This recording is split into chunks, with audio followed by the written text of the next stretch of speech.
Okay, number 35 is two different problems, and for both of them we want the combined volumes of the figures. So looking at A, I have a cone and it's on top of a cylinder. So we're going to need to use the volume of both of those. The volume will equal the cone plus the cylinder.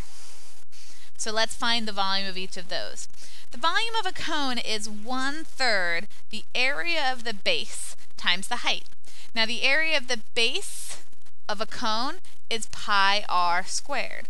So pi times r squared.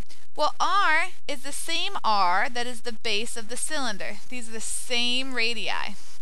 So our r is definitely going to be 5 squared. 1/3 pi r squared times the height. The height of the cone is given to us right here, and that's 9. 1/3 pi r squared times the height. Plus, now the volume of a cylinder is really similar. It's pi r squared, the base of that cylinder, times the height of the cylinder. And the height of the cylinder is 10. So pi, we already decided our r was the same. That's 5 squared times the height, which is 10. Let's put this all together. I'm going to use this on my calculator. We got 1/3 times 9 times 5 squared. So 1/3 times 9 times 5 squared. That gives me 75 pi for the cone. Plus, right over here, we've got 5 squared times 5. 5 squared times, 10.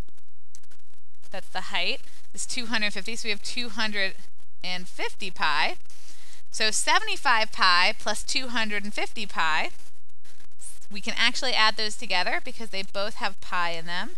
250 is 325 pi units cubed. All right, looking at the problem on our right,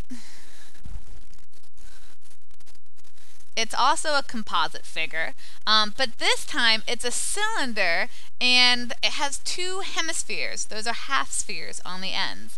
Now, we're going to make a couple of assumptions. I'm going to assume that this is also 6, like this radius, which this is not an assumption. If this is 6 and this is in fact a hemisphere, this distance will be 6 as well. The radius of the entire hemisphere will all be 6.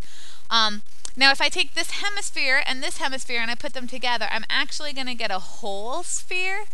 I'm going to get, that's not what I wanted. I'm going to get a whole sphere, and the radius of that whole sphere is in fact going to be 6. So here my volume is going to equal the volume of this whole sphere plus the volume of the cylinder. Now the volume of the sphere is going to be 4/3 pi r cubed, and r, we just mentioned, was 6, so 6 cubed.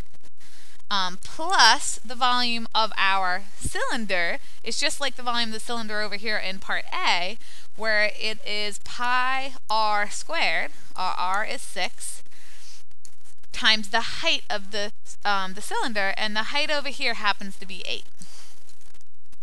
Okay, let's put this in our calculator. So first I'm going to do the sphere over here. We've got 4 divided by 3, 4/3. R, which is 6, times 6. And we said cubed, I can hit this little caret button, 3. And that gives me 288. So I've got 288 pi, plus over here, we have our 6 squared times 8, which happens to be another 288 pi.